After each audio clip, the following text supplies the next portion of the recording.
Assalamualaikum warahmatullahi wabarakatuh. Selamat siang dan salam sejahtera untuk kita semua. Hai insan Pegadaian, kembali lagi kita di acara Podcast Ganyang Fraud di episode yang kelima.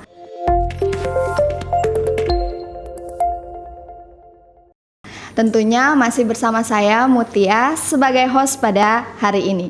Dan tentunya insan Pegadaian, hari ini kita pun punya bintang tamu yang luar biasa kerennya dan tidak kalah kerennya dari bintang tamu sebelumnya. Dan untuk itu kita langsung saja kenalan dengan beliau. Ini dia bintang tamu kita pada hari ini. Ada Bapak Andi Pangeran. Halo Bapak. Semua. Halo Mbak Putih. Gimana Pak kabarnya Pak? Alhamdulillah sehat. Alhamdulillah. Ini first time ya Pak ikut podcast ya? First time. Luar biasa, mudah-mudahan first time bisa langsung ngegas ini Pak untuk Ganyang Fraud-nya. Oke, Bapak, kali ini kita temanya anatomi pelaku fraud. Nah, ini dari judulnya aja udah berat ya Pak. Saya pun masih belum terlalu menggali yang namanya anatomi pelaku fraud ini. Nah, sebelum kita bahas insan Pegadaian untuk tema kita pada hari ini, kita ingin ngulik dulu nih pengalaman dari Pak Andi. Gimana Pak Andi selama perjalanan karirnya di Pegadaian itu gimana Pak? Boleh diceritakan bersama insan Pegadaian? Cukup ini ya. Kalau ini saya masuk Pegadaian Mbak Putih dari tahun 2000 ya. Tahun 2000 dari penerimaan tuh di kantor daerah Padang dulu. Namanya masih kantor daerah, sekarang namanya Kanwil ya. Di Padang dulu ada kantor daerah 2 namanya saya. Di situ rekrutmen di situ untuk penempatan awal saya di cabang sebagai penaksir di cabang Pariaman. Itu penempatan pertama saya tahun 2000 sampai 2001. Kemudian sampai 2004 saya ditugaskan namanya di cabang Sungai Penuh juga sebagai penaksir. Jadi saya mulai karir dari penaksir. Emang dari bawah penaksir. Ya Pak ya. Tahun 2005 saya mulai pindah jalur, saya meniti karir di SPI. Pertama kali itu tahun 2005. Jadi 4-5 tahun bertugas saya langsung ke SPI di Purwokerto sebagai auditor muda. Kemudian 2010 saya dipromosi ke kantor wilayah Makassar. Penempatannya di kantor pemeriksa Parepare, lumayan lama, 6 tahun sampai tahun 2016. Kemudian setelah tahun 2016 saya dimutasi ke Bekasi selama 2 tahun sampai tahun 2018. Kemudian pernah juga setelah tahun 2018 saya di kantor pemeriksa Bogor. Kemudian saya juga pernah ditugaskan di anak pemeriksa perusahaan. Terus ya Pak? Saya di SPI terus. Kemudian 2021 itu saya ditugaskan sebagai kepala SPI di anak perusahaan, tepatnya di PT Pesona Optima Jasa selama kurang lebih setahun. Sampai tahun 2022 ini bulan Juni saya ditugaskan di Inspektorat Operasional Wilayah 6 Makassar. Jadi sebagian besar karir saya di Pegadaian, mungkin 90%-nya ada di SPI ya. Jadi cuma dua jabatan ya Pak yang dilewatin dari penaksir terus langsung ke pemeriksa. Pemeriksa muda dulu namanya. Pemeriksa muda. Sekarang namanya auditor 2 atau auditor 1. Terus itu gimana Pak? Kok Bapak bisa langsung milih sebagai pemeriksa pada saat itu? Apakah ada alasan tersendiri atau bagaimana? Sebenarnya alasan khususnya tidak ada. Saya cuman hanya menggunakan kesempatan yang datang pertama kali gitu loh untuk pengembangan karir. Awalnya itu aja Mbak, untuk pengembangan karir. Karena kan waktu itu kan karirnya ada jalur pengelola cabang, jadi pincap, kemudian ada jalur SPI. Ya karena yang datang duluan itu di SPI ya saya masuk aja dulu gitu loh. Tapi setelah di SPI ya ternyata saya malah berkecimpung total, belum pernah keluar lagi di bidang tugas selain SPI. Merasakan tagline tak kenal maka tak sayang ya. Sekali kenal SPI langsung total ya Pak ya. Oke Pak, dan selama di SPI ini tentunya kan ada suka dan duka nih Pak. Apakah dari kurang lebih berapa tahun ya Pak? 2015 sampai sekarang lumayan kurang 2005. lebih 2005 sampai sekarang kurang lebih 17 tahun. Suka dukanya pasti banyak dong Pak ya. Boleh di-spill Pak?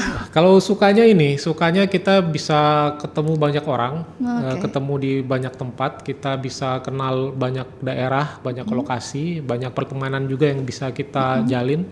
ya kita bisa memahami bagaimana dinamika bisnis itu di lapangan, di frontliner itu kondisinya kayak apa. Kemudian juga kita mempunyai pemahaman yang bagus mengenai SOP yang ada di Pegadaian. Dukanya ini Mbak, sebenarnya kan duka dari sisi pekerjaan nggak ada, cuman dukanya kalau kita menemukan kasus yang mengharuskan kita untuk melakukan proses investigasi yang ujung-ujungnya bisa berpengaruh kepada karir seseorang, begitu loh. Yes. Berpengaruh ke karir seseorang yang kadang-kadang ya kondisinya harus kepada putusan-putusan sanksi terberat. Itu bagi saya itu sudah merupakan semacam kesedihan atau duka tertentu gitu loh. Merasa seperti ya setelah kita awasin kenapa masih ada yang berbuat begitu gitu. Itu di luar dari ini harapan kita juga. Di luar ya, harapan ya? kita gitu. Karena kan dalam melakukan audit kita mengharapkan aman-aman saja gitu loh. Kita memberikan pembinaan dalam rangka pencegahan ya. Janganlah berbuat fraud gitu loh. Tapi ada aja yang kita selalu ada aja ketemu yang fraudnya gitu. Tapi selama mendapatkan beberapa case maupun itu berat atau ringan, itu ada nggak Pak harapan khusus Bapak ke tersangka ataupun si pelaku gitu, ataupun bisa jadi pelajaran nih Pak buat teman-teman yang ada di lapangan? Kepada pelaku ya harapannya supaya ini menjadi pembelajaran bagi mereka ya, supaya tidak mengulangin atau tidak mencoba-coba untuk berbuat kesalahan yang sama atau kesalahan yang lebih berat gitu loh. Kecuali mungkin kepada mereka yang sudah mendapatkan sanksi paling berat dalam hal ini di PHK ya. Ya sudahlah, selamat menikmati kehidupan setelah di Pegadaian kan begitu. Semoga mereka bisa ya mungkin bukan di Pegadaian mereka dunianya, tapi mungkin di bidang-bidang lain gitu loh. Juga dan setiap sanksi putusan itu diharapkan juga itu kan teman-teman pada tahu semua ya. Bisa ada si A berkasus sampai dia SP 1, 2, 3 atau bahkan di PHK karena perbuatan-perbuatan tertentu ya diharapkan teman-teman yang melihat bisa menjadikan itu pelajaran supaya tidak melakukan perbuatan yang sama. Begitu Mbak Muti. Jadi tetap harus menebarkan aura positif untuk sama-sama bisa say no to fraud ya Pak ya. Oke Pak, kita boleh flashback sedikit tentang diri Bapak. Tadi kan saya dengarnya Bapak masuk Pegadaian pertama kali itu di Padang ya? Di Padang ya. Jadi Bapak Andi Pangeran ini sebenarnya bukan orang Bugis berarti ya? Bukan, saya orang Padang. Kalau dari namanya kan kebanyakan dari Sulawesi Pak Andi gitu. Berarti ini fix bukan Pak ya? Bukan orang Bugis. Oke, insan Pegadaian mungkin boleh diluruskan ya. Tidak semua Andi itu dari Sulawesi, ternyata ada dari Padang juga, luar biasa. Nah, insan Pegadaian tadi Bapak Andi juga sudah menjelaskan bagaimana pengalaman beliau terjun langsung sebagai pemeriksa ataupun sebagai salah satu insan Pegadaian yang sekarang ini masih terus eksis sampai sekarang. Nah, tentunya kita perlu juga di-sharing nih Pak, bagaimana bentuk-bentuk atau jenis fraud yang sudah Bapak jalani selama Bapak menjadi pemeriksa yang paling sering didapatkan. Dari pengalaman saya yang misalnya fraud ya. Ada beberapa kali pelanggaran yang saya temukan, mungkin karena pelanggaran prosedur itu ada. Kemudian fraud yang ini yang lumayan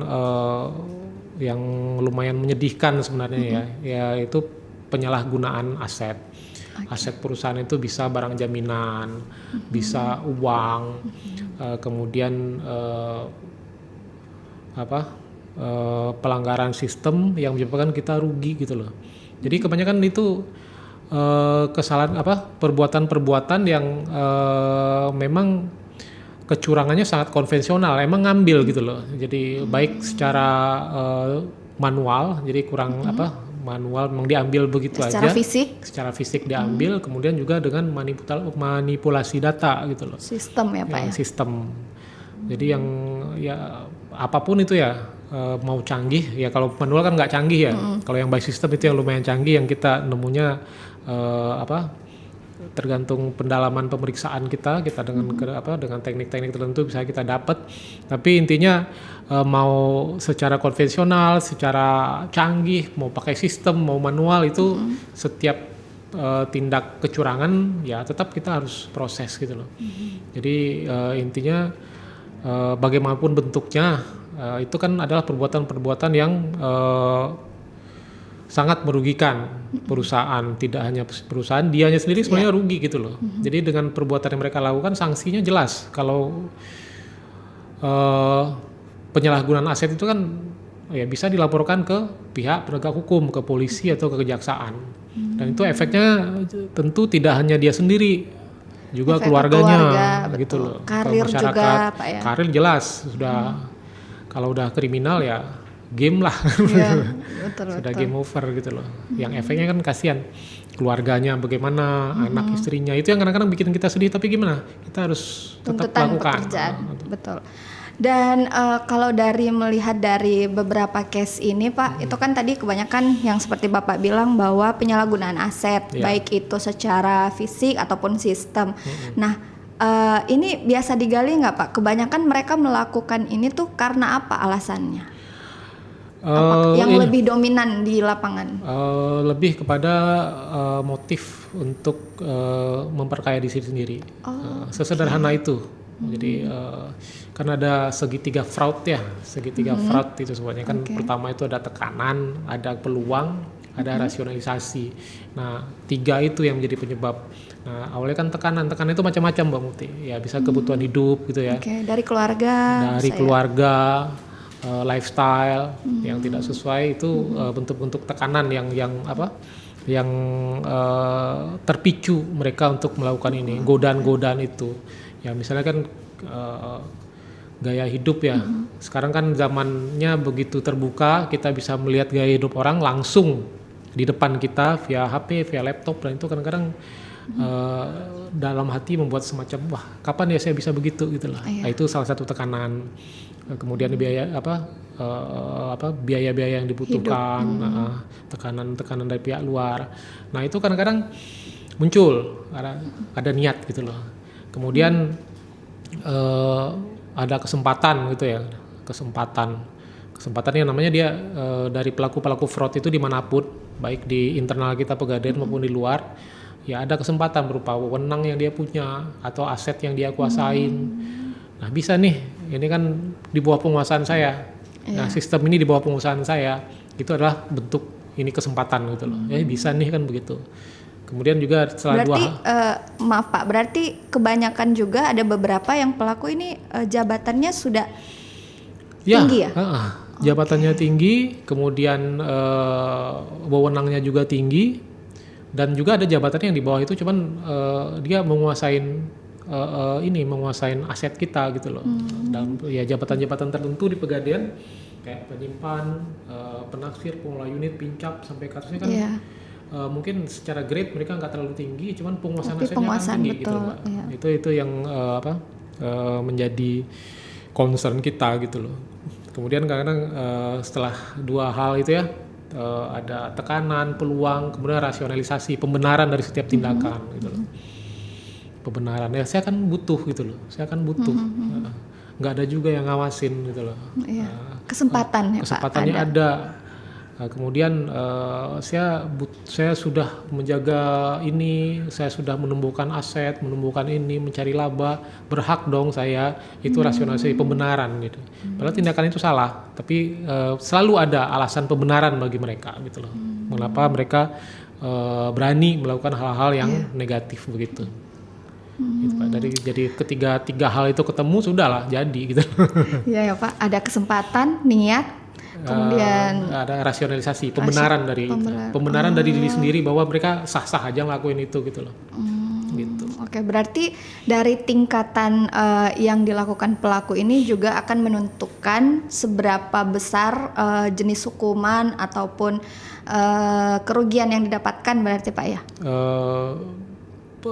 Belum tentu juga karena ya tergantung ini aset yang dikuasain gitu loh. Ya seorang pengelola agunan kan asetnya gede gitu loh. Dia menguasain aset gede gitu loh. Kalau ada peluang ya sudah ada tekanan dirinya, kebutuhan, kemudian ada pembenaran dari dirinya sendiri, ya sudah mereka lakukan. Nah itu makanya perlu ada apa yang namanya pengawasan, ya, pengawasan baik sistem, pengawasan sistem itu standar operasi SOP, itu kan sebenarnya itulah bentuk pengawasan, bentuk pencegahan. Kalau sistem misalnya penyimpanan barang, pengambilan barang, itu sistemnya kan ada SOP-nya ya, itu berjalan dengan bagus. Sebesar apapun aset yang dikuasai seorang pengelola unit, ya kan, itu tidak bisa dia lakukan pelanggaran di situ gitu, karena kan ada pengawasan, ada waskat dari Pincap, ada waskat dari SPI gitu loh. Kemudian ada waskat dari temannya sendiri. Waskat itu kan tidak hanya dari atasan bawahan, cuma rekan kerja itu juga saling mengawasi gitu loh. Gitu, Pak. Tapi ada nggak Pak case ketika pengawasan sudah dilakukan, waskat sudah dilakukan, secara SOP itu sudah sesuai dengan prosedur, tetapi masih aja ada juga ya. Cuman biasanya kalau kasus-kasus di mana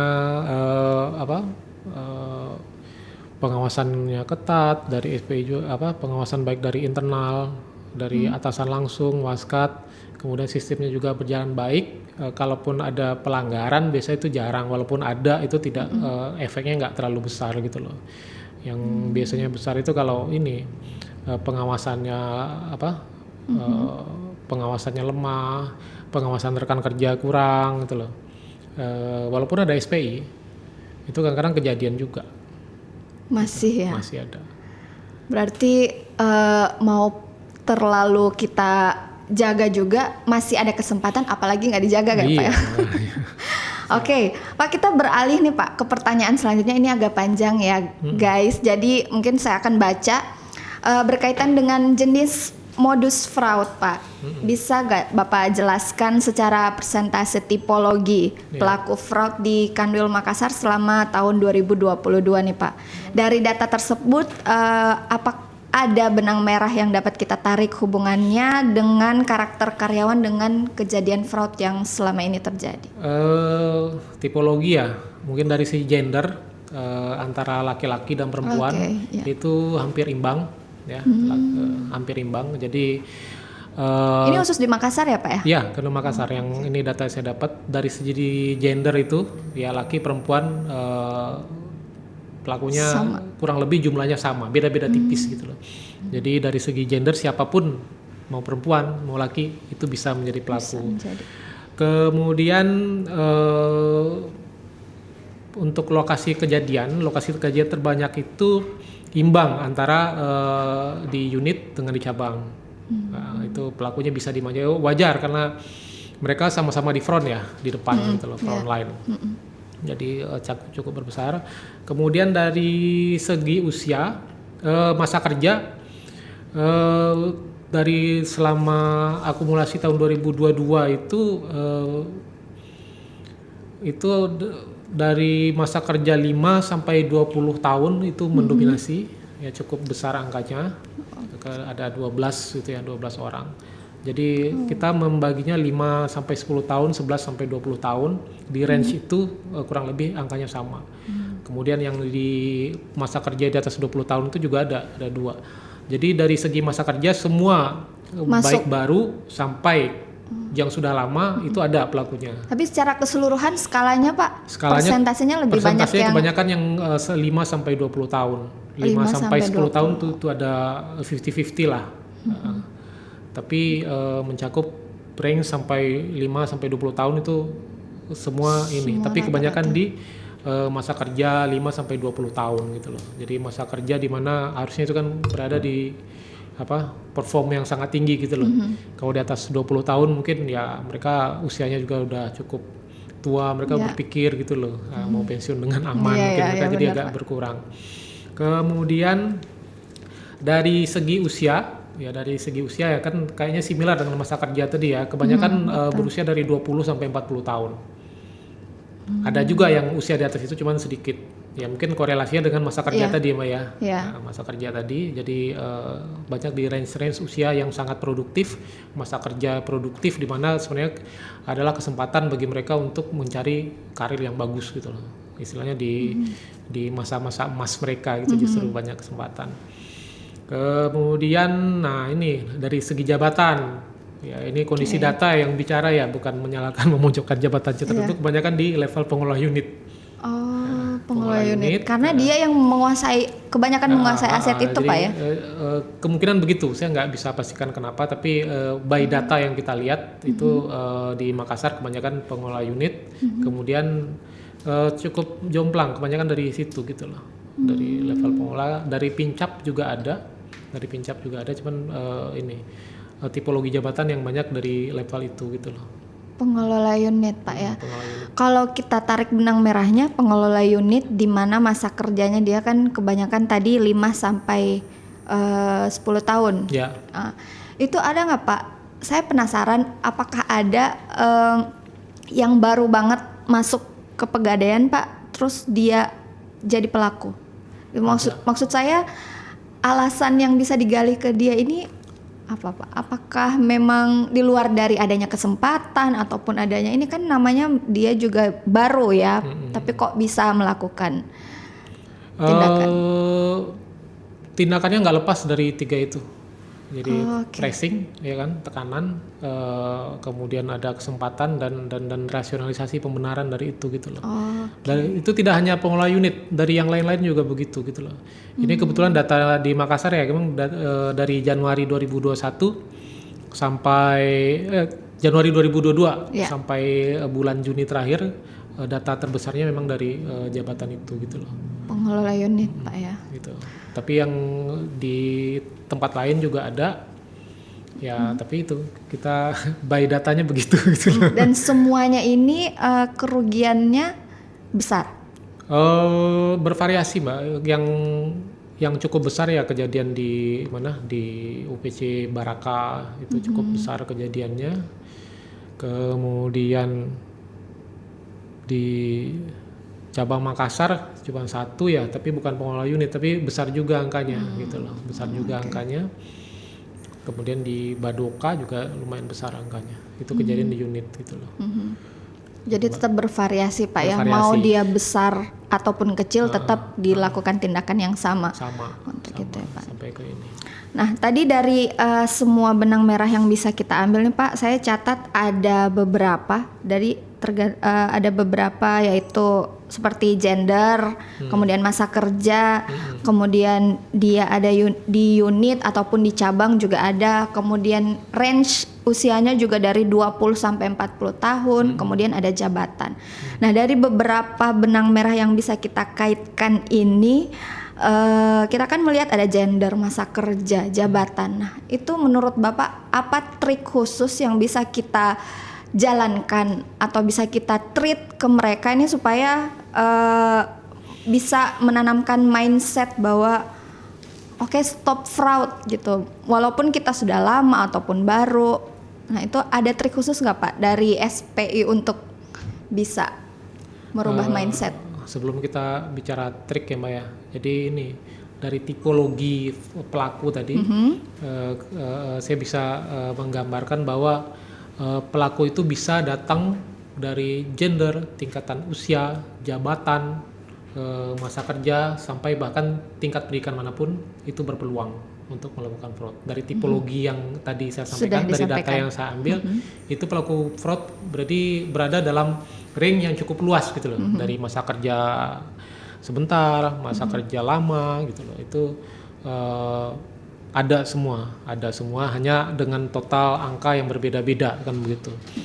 Kalau dari SPI, yang pertama tentu bekerjalah dengan standar yang ada gitu, standar operasional prosedur yang ada, ikut itu terus saja gitu loh. Jadi bagaimanapun ada tekanan target, ada kinerja yang harus dicapai. Kalau kita berpegang dengan itu, mudah-mudahan itu bisa berjalan dengan aman. Gitu. Kemudian pengawasan dari atasan langsung dan rekan kerja itu harus optimal gitu loh. Jadi dari rekan kerja ya kita kan komunikasi tiap hari ya. Mungkin saling mengingatkan, saling memberi contoh gitu loh. Mungkin saling mengingatkan, mungkin kadang-kadang nggak semua orang bisa Ya, menerima betul, untuk Pak. diingatkan.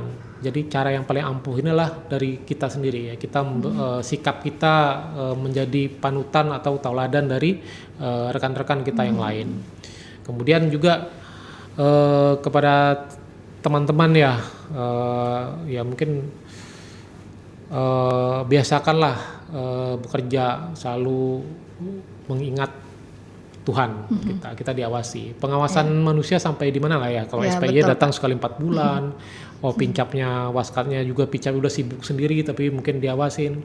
Temen ya sejauh apa bisa ini ya, seperti katakan kalau diingatkan mungkin dia nggak terlalu suka, kemudian Ya, nyontoh betul. belum tentu nyontoin.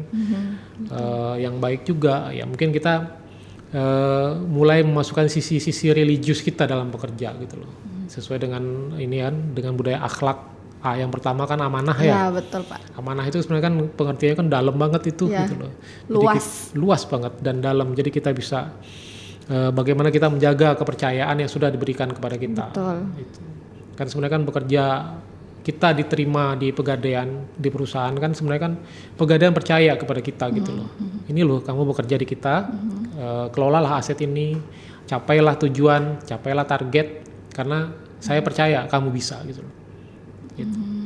Harus istilahnya di detox untuk pikiran-pikiran yang nggak baik. Iya, di detox dulu Untuk gitu. tetap berpikir bahwa ini adalah sebuah amanah Iya. untuk tetap menjaganya ya Pak ya. Ya mudah-mudahan lah, agak berat juga ya guys, pembicaraan kita agak ngeri-ngeri sedap juga nih Pak. Soalnya membicarakan tentang beberapa case juga, kemudian beberapa poin-poin yang mungkin tadi juga bisa disebut triangle fraud theory Pak ya. Yang 3 tadi itu ada kesempatan, ada pembenaran, kemudian ada tekanan. Nah tadi juga Pak Andi sudah menjelaskan bahwa tekanan itu bisa saja datang dari keluarga, dari pekerjaan gitu. Dari kebutuhan hidup. Kebutuhan hidup, Gaya betul hidup. sekali, gaya hidup. Nah, buat insan pegadaian tolong dimaksimalkan pengeluaran dan pendapatan. Disesuaikan. Disesuaikan, betul sekali. Oke Pak, kita masih ada beberapa pertanyaan lagi. Nah Pak, ini di tengah makin kompleksnya aktivitas bisnis yang ada di perusahaan kita yang terus berkesinambungan gitu Pak ya. Bagaimana peran internal auditor dalam mengawal kondisi tersebut nih Pak? Apa yang strategi yang akan Bapak lakukan ataupun yang Bapak pastikan untuk bisa berjalannya fungsi audit secara maksimal? Yang pertama, internal audit sendiri harus paham mengenai bisnis yang sedang kita jalani, ya kan. Setiap bisnis kita apa aja sih, kemudian flow bisnis itu akan seperti apa, target kita seperti apa gitu loh. Kemudian mengapa perusahaan mengambil langkah-langkah untuk menjalankan strategi-strategi tertentu gitu loh. SPY harus paham dulu supaya mereka nanti bisa melakukan fungsinya dengan baik. Kemudian dalam menjalankan tugas, SPI juga harus tidak asal melakukan audit gitu loh, tapi harus ada data-data yang mereka miliki. Makanya sekarang ada yang namanya risk-based audit, audit berdasarkan data.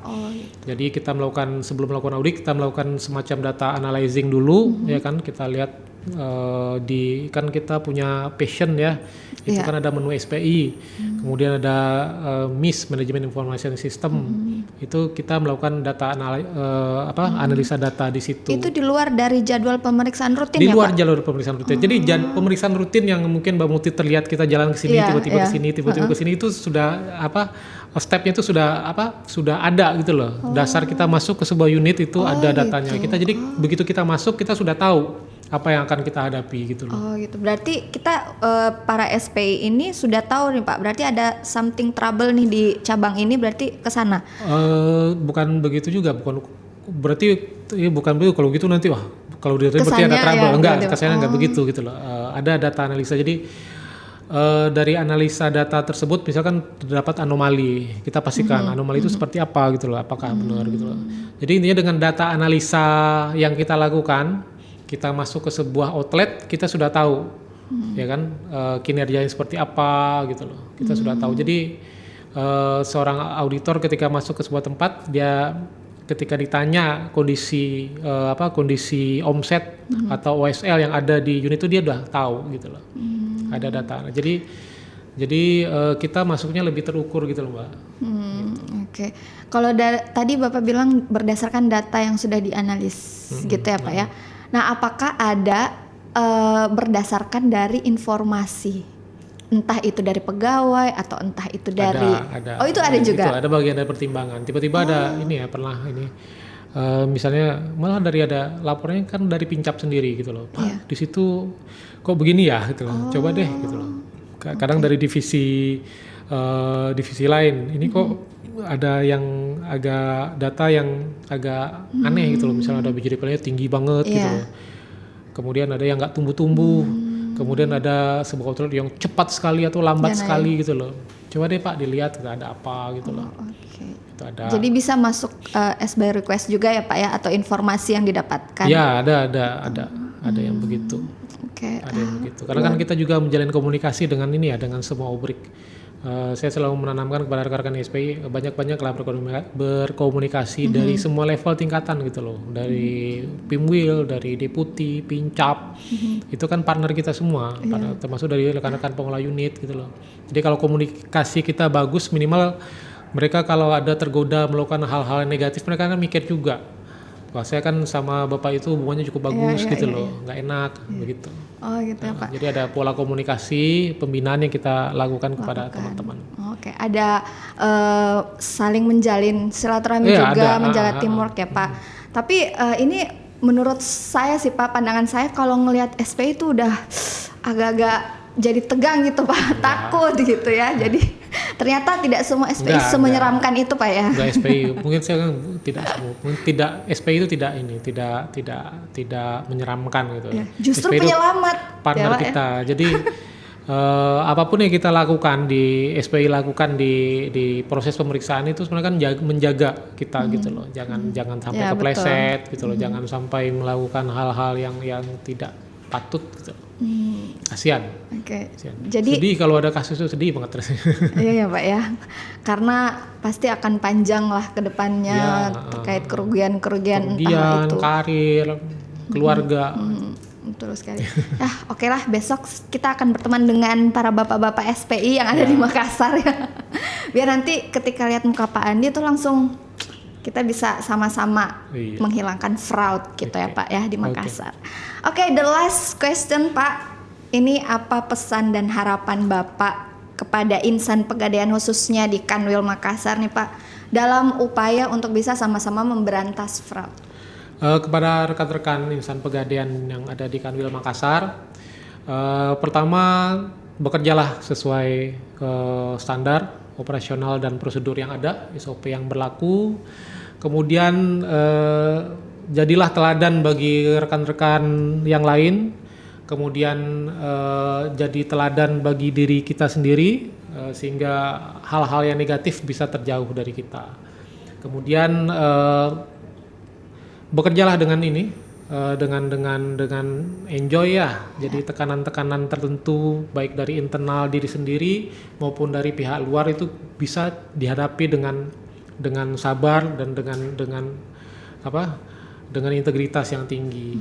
Kemudian selalulah menyertakan Tuhan dalam setiap pekerjaan kita ya. Pengawasan ini aspek-aspek religius, bahwa kita melakukan pekerjaan tidak hanya untuk kita sendiri, tapi untuk keluarga gitu loh. Jadi slogan RSPI itu kan jaga diri kita, jaga teman kita, jaga perusahaan kita. Gitu. Jaga diri kita, teman kita, perusahaan kita ya. Luar biasa.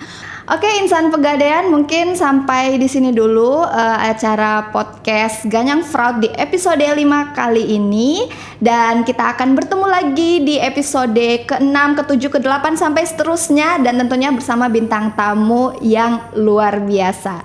Dan untuk itu saya Mutia akan pamit undur diri as a host hari ini, dan bersama dengan bintang tamu saya, Bapak Adi Pangeran. Terima Andi kasih Mbak Pangeran. Muti. Iya Pak. Dan kayaknya saya belum mau berakhir nih Pak, tapi udah kepaksa harus berakhir jadi agak beribet ya Pak ya. Dan untuk itu para insan Pegadaian, mari kita sama-sama say no to fraud. Fraud. Salam anti fraud.